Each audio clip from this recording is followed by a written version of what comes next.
الحمد لله رب العالمين والعاقبة للمتقين والصلاة والسلام على سيد الأنبياء والمرسلين وعلى آله وصحابه وأزواجه وذرياته وأهل بيته وابنه الغوث الأعظم الجيلاني ومعين الملة والدين وشيخ الإسلام والمسلمين أعلى الحضرة الإمام أحمد رضا وعلى عباد الله الصالحين أجمعين أما بعد فأعوذ بالله من الشيطان الرجيم بسم الله الرحمن الرحيم وَإِذْ يُرِيكُمُوهُمْ إِذِ الْتَقَيْتُمْ فِي أَعْيُنِكُمْ قَلِيلًا وَيُقَلِّلُكُمْ فِي أَعْيُنِهِمْ لِيَقْضِيَ اللَّهُ أَمْرًا كَانَ مَفْعُولًا وَإِلَى اللَّهِ تُرْجَعُ الْأُمُورُ صدق الله مولانا العظيم وبلغنا رسوله النبي الأمين المختار الكريم ونحن على ذلك لمن الشاهدين والشاكرين والحمد لله رب العالمين. الصلاة والسلام عليك يا رسول الله، الصلاة والسلام عليك يا حبيب الله، الصلاة والسلام عليك يا نبي الله وعلى آلك وأصحابك يا نور الله صلی اللہ تعالی علیہ وآلہ وسلم. اللہ رب العزت کی توفیق سے اور اس کے پیارے محبوب صلی اللہ تعالی علیہ وآلہ وسلم کے صدق و طفیل ہم اور آپ ماہ رمضان شریف کی 70ویں شب میں حاضر ہیں. اللہ تبارک و تعالی اپنے خاص فضل سے ہم سب کی حاضری کو قبول فرمائیں اور جو کچھ بھی سنیں اللہ رب العزت اس کو سن کر اس پر عمل کی توفیق عطا فرمائیں. اس سے پہلے ایک نشست میں جنگ بدر کے کچھ حالات جو ہے آپ کے سامنے پیش کرنے کی سعادت حاصل کی. آج پھر اسی ضمن میں چند باتیں عرض کرنے کی سعادت حاصل کروں گا. اللہ رب العزت نے اس جنگ میں جو اعجازات تھے اس کو قرآن عظیم میں مختلف آیتوں کے ساتھ جو ہے اس کو بیان کیا گیا. جیسا کہ اللہ رب العزت نے ایک جگہ پر ارشاد فرمایا،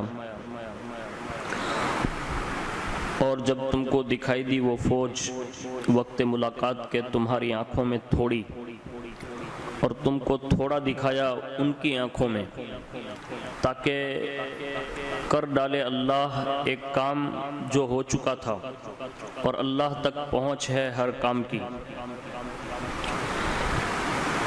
اور ایک جگہ پر یوں ارشاد فرمایا، جبکہ محبوب تمہیں کافروں کو تمہاری خواب میں تھوڑا دکھاتا تھا، اور اے مسلمانوں اگر وہ تمہیں بہت کر کے دکھاتا تو ضرور تم بزدلی کرتے اور معاملے میں جھگڑا ڈالتے، مگر اللہ نے بچا لیا، بے شک وہ دلوں کی بات جانتا ہے. یہ دونوں آیتیں جو ہے سورۃ الانفال میں موجود ہیں.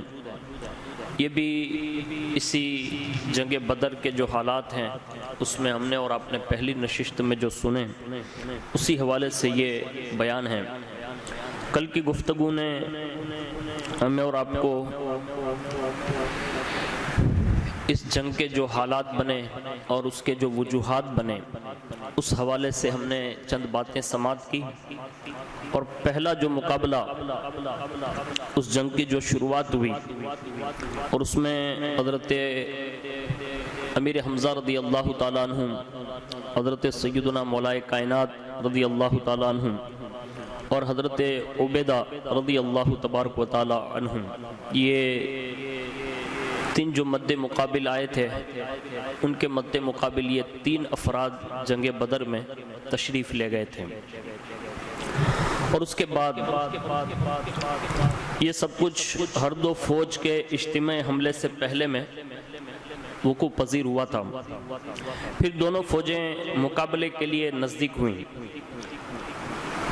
اللہ کے پیارے حبیب صلی اللہ علیہ وسلم نے مسلمانوں کو تاکید فرمائی کہ میرے حکم کے بغیر حملہ نہ کرو، اگر تمہیں دشمن آ گھیرے تو نیزوں سے اسے دور رکھو۔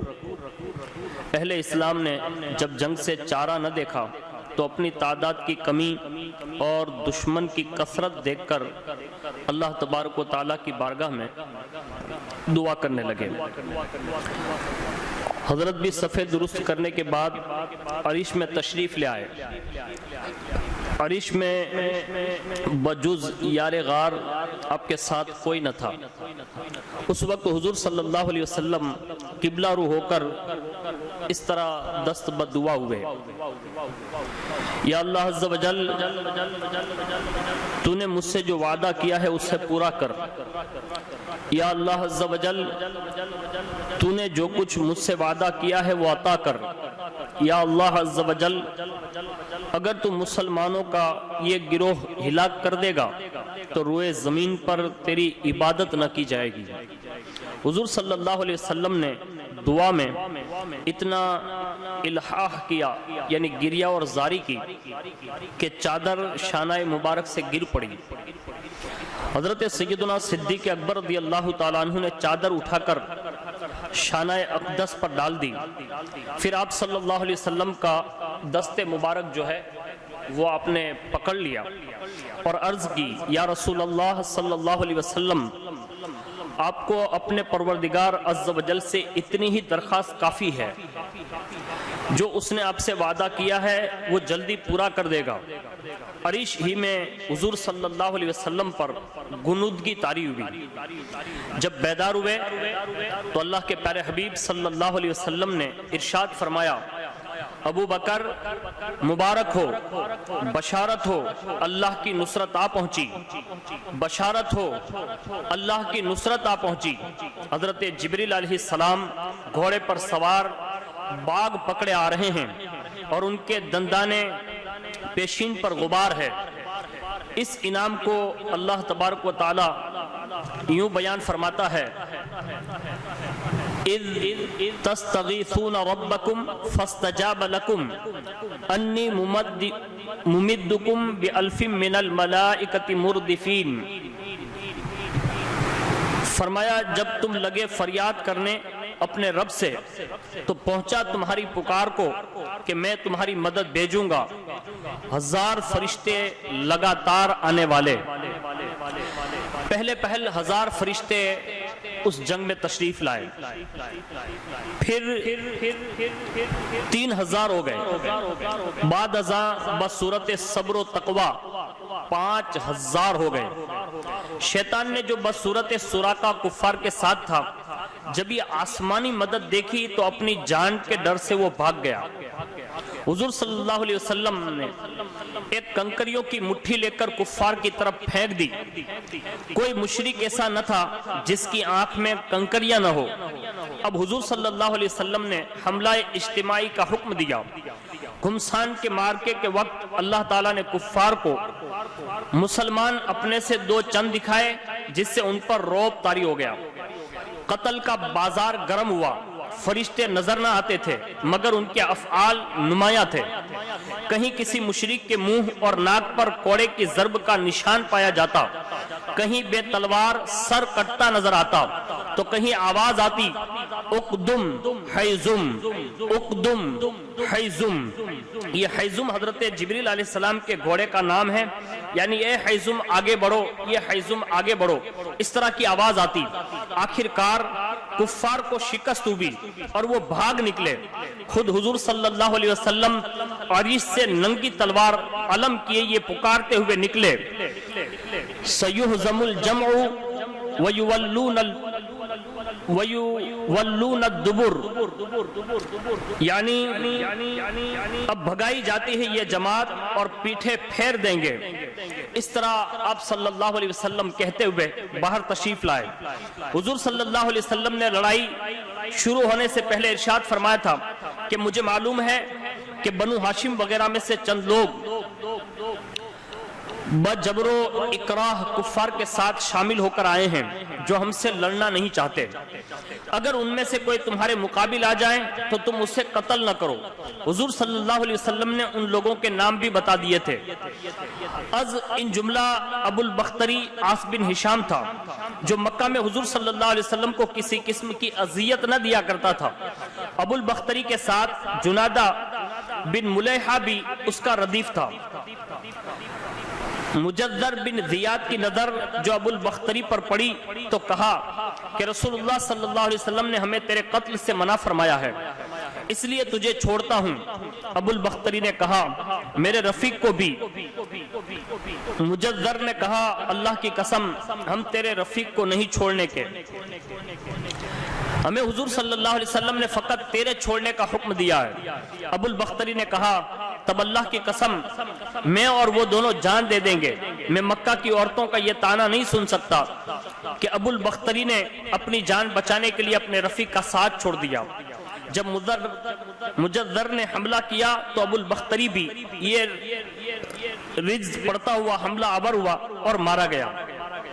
شریف زادہ اپنے رفیق کو نہیں چھوڑ سکتا جب تک مر نہ جائے یا اپنے رفیق کے بچاؤ کی راہ نہ دیکھ لیں۔ حضرت صلی اللہ علیہ وسلم کا بڑا دشمن امیہ بن خلف بھی جنگ بدر میں شریک تھا اور اس کے ساتھ اس کا بیٹا بھی۔ حضرت بلال رضی اللہ تعالیٰ عنہ پہلے اسی امیہ کے غلام تھے۔ امیہ ان کو اذیت دیا کرتا تھا تاکہ اسلام چھوڑ دیں۔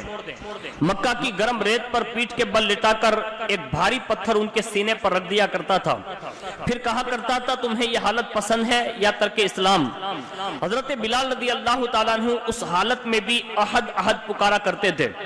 حضرت عبد الرحمن بن عوف رضی اللہ تعالیٰ عنہ نے کسی زمانے میں مکہ میں امیہ سے معاہدہ کیا تھا کہ وہ مدینہ میں آئے گا تو یہ اس کی جان کے ضامن ہوں گے۔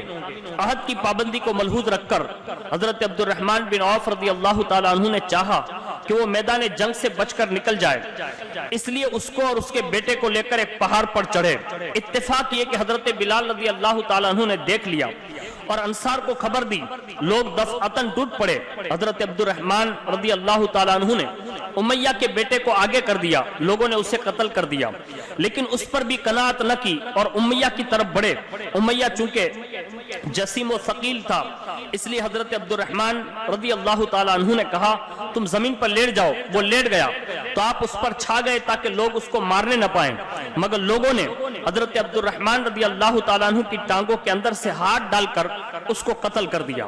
حضرت عبد الرحمن کی بھی ایک ٹانگ زخمی ہوئی اور زخم کا نشان مدتوں تک باقی رہا۔